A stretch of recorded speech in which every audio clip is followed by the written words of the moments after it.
எதுக்காக இருந்தாலும் முட்டை வச்சுங்க. முட்டையை திங்கிற டேஸ்ட்டே தனிதான்.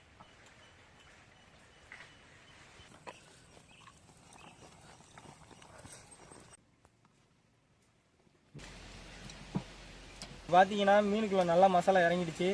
இனிமேல் நம்ம பொரிக்க ஆரம்பிச்சிடலாம்.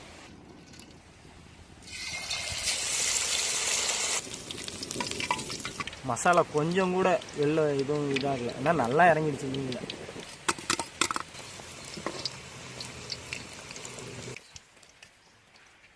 எல்லா மீனையும் பொரிச்சு முடிச்சாச்சு.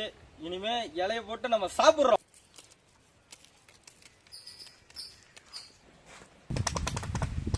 எல்லாரும் சாப்பிடுவாங்க. மீனை பொரிச்சாச்சு, இப்ப நொறுக்குறோம். பெல் ஐகானை தட்டி விட்டுருங்க. சப்ஸ்கிரைப் பண்ணும்போதே கேட்கும், ஆன்ல போட்டு வச்சுக்கோங்க. நம்ம சேனலை சப்போர்ட் பண்ணி கொடுங்க. பாய்.